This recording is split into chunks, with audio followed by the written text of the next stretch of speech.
আসসালামু আলাইকুম রহমতুল্লাহি ওবারাকাতুহু।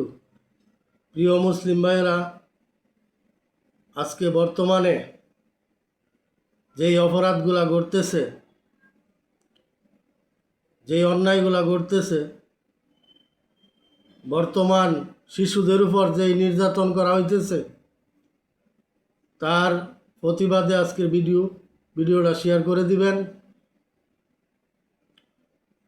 যেই মেয়েটাকে ধর্ষণ করে হত্যা করা হয়েছে, আমি এর তীব্র নিন্দা এবং প্রতিবাদ জানাইতেছি। এই মেয়েটাকে যেই জালিম, যেই কাফের ধর্ষণ করছে এবং হত্যা করছে, আমি তার বিচারের দাবি করতেছি। মহামান্য স্বরাষ্ট্রমন্ত্রী, আইনমন্ত্রী, আপনাদের কাছে হাত জোর করে অনুরোধ করি, এই মেয়েটাকে যেই পাষণ্ড ধর্ষণ করছে এবং হত্যা করছে, এই জালিমরে দইরা কোনো শাস্তি দেওয়া লাগতো না, কোনো সাজার দরকার নাই, শুধু তার একটা শাস্তি দিবেন। আপনাদের কাছে অনুরোধ, একটা শাস্তি দিবেন। তাকে দইরা ডক্টর নিয়া কেসি দিয়া তার সোনার আগাইটটা দিবেন, একবারে গুড়াতে সোনা গাইটটা দিবেন। দুই একটা যদি দর্শনকারীরে সোনা গাইটটা দেন, বাকি দিয়ে আর দর্শন করতে সাহস করবে না। এদের একমাত্র শাস্তি তাদের সোনা গাইটটা নেবেন একবারে গুড়াতে, ডাক্তার দিয়ে ইঞ্জেকশন করে অবশ করে সোনা গাইটটা দিবেন। এছাড়া এই যে বলৎকার, এই যে দর্শন, এগুলা বন্ধ হবে না। কত বড় হারামখোর, কত বড় জানোয়ার এই পশুর বাচ্চা, কিভাবে এমন একটা মেয়েরে দর্শন করে হত্যা করতে পারলো। অনুরোধ আপনাদের কাছে, দয়া কইরা এই বিচার ব্যবস্থা করেন, দেখবেন ইনশাল্লাহ এই শিশু বলৎকার, দর্শন এগুলা থাকবে না। অনুরোধ করি, তাদেরকে ধরা মাত্র কোনো আইন আদালতের দরকার নাই, দইরা খালি প্রমাণিত হইলে প্রমাণ সহকারে দইরা তাদেরকে নিয়া ডাক্তার দিয়া খালি সোনাটা গুড়ার থেকে একটা দিবেন। এইরকম যদি দুই একটা খালি করেন, ইনশাল্লাহ দেখবেন এই বাংলার জমিনে আর কেউ দর্শন করতে সাহস পাবে না। আজকে আশ্চর্য হয়ে যায়, আরে মাদ্রাসায় কিভাবে একজন মুফতি, একজন শিক্ষক কিভাবে বলৎকার করে, কিভাবে একটা বাচ্চাকে দর্শন করে, তাদের কেমন জ্ঞান। তারা ধরা পড়লে বলে শয়তানের অসহায় তারা কাম করছে, শয়তানের দোষ দেয়।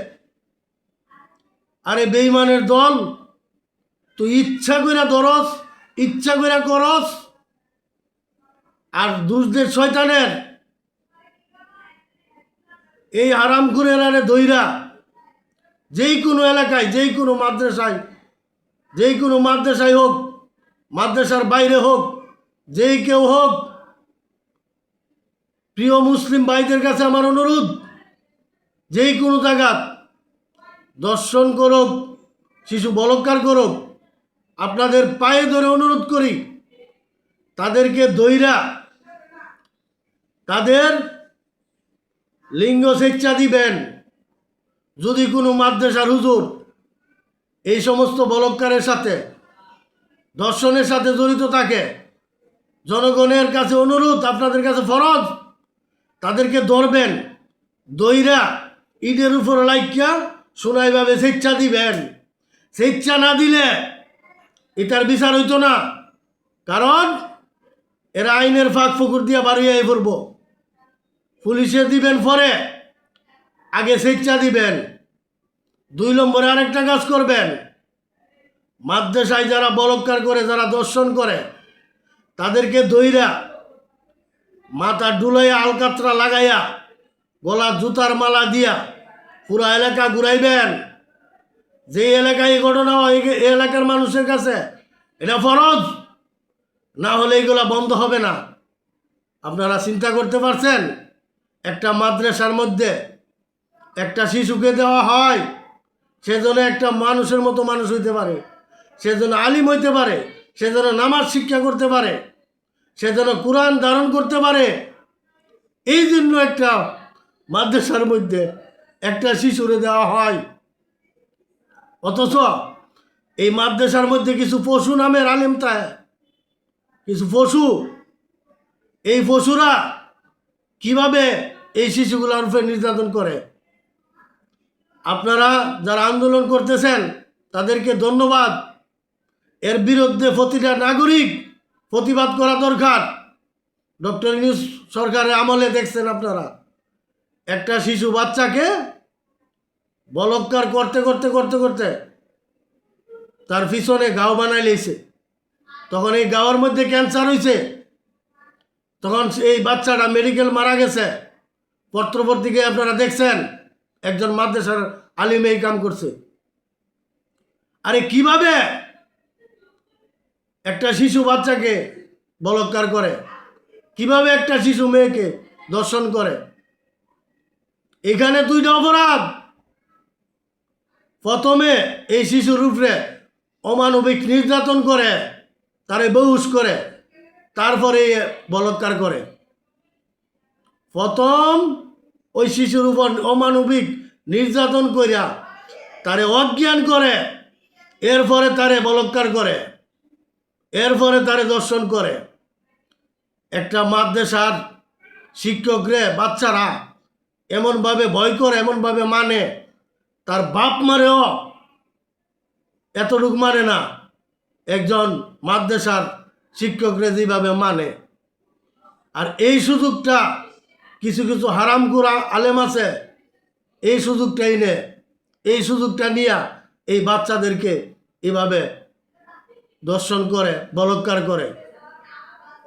আমার নবীজি হাদিস দিয়ে গেছে, এমন একটা জমানা আসবে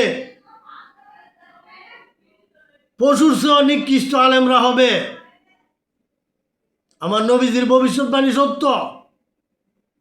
আর একটা ফাড়া, একটা ফাড়ারে যদি আপনি দেখেন আরেকটা ফাড়ারে বলাৎকার করে না কেন, ফাড়া বলবে এটা পায়খানা রাস্তা, আমার ঘৃণা লাগে। একটা ষাঁড় গরু আর একটা ষাঁড় গরুরে বলাৎকার করে না, কারণ ওই ষাঁড়েরও ঘৃণা লাগে যে এটা পায়খানার রাস্তা। একটা কুকুর, একটা কুত্তা আর একটা বেড়া কুত্তার সাথে বলাৎকার করে না, কারণ সেও জানে এটা পায়খানার রাস্তা, তার ঘৃণা লাগে। আরে শুয়োর, বেড়া সুরের সাথে বলাৎকার করে না, কারণ সুরও জানে এটা পায়খানার রাস্তা, তার ঘৃণা লাগে। অথচ একটা আলেম নামদারি একটা শিক্ষক, সে কিভাবে একটা ছেলেরে বলাৎকার করে। নাউজুবিল্লাহি মিন জালেক। মাদ্রাসায় করুক, মাদ্রাসার বাইরে করুক, বাংলাদেশের আইন বিভাগ, জনগণ প্রত্যেকের কাছে আমার অনুরোধ, দইরা দইরা গুড়ার থেকে এখানে সোনা গাইটটা দিবেন। আর দুই একটা এইভাবে গাইটটা দিলে এটা বন্ধ হবে। আর দ্বিতীয় বিচার, স্বেচ্ছা দিবেন সোনা, যে এলাকা এই সমস্ত কাজ করবো, যেই করুক, আলেম করুক আর যে কোনো মানুষ করুক, দইরা সোনা স্বেচ্ছা দিবেন। এছাড়া এগুলা বন্ধ হইতো না, এছাড়া বন্ধ হইবার কোনো লাইন নাই। আর যেই সমস্ত পশুরা এই কাজ করো, মনে রাখবা, তোমরা মক্কায় গিয়া মক্কার গিলাফত হইরা যদি তওবা করো, তারপরও তওবা কবুল হবে না। যেই সমস্ত হারামখোরেরা শিশু বলাৎকার করো, দর্শন করো, তোমাদের কোনো মাফ নাই। তোমরা চিরস্থায়ী জাহান্নামের আগুনে জ্বলবা। তোমাদের তওবা আল্লাহর কাছে কবুল হবে না। প্রিয় ভাইয়েরা, অনুরোধ করি আমার কথাগুলো আপনারা বুঝার চেষ্টা করবেন। বর্তমানে যেইভাবে পশুর মতো কাজ করতেছে কিছু নামধারী আলেমেরা, এদেরকে প্রতিরোধ করতে হইব, এদেরকে শায়েস্তা করতে হইব। এই আমার অনুরোধ প্রত্যেকটি জনগণের কাছে। এই বিচার ব্যবস্থা যত সময় চালনা হবে, অত সময় এই বলৎকার দর্শন বন্ধ হবে না। আসসালামু আলাইকুম রহমতুল্লাহ।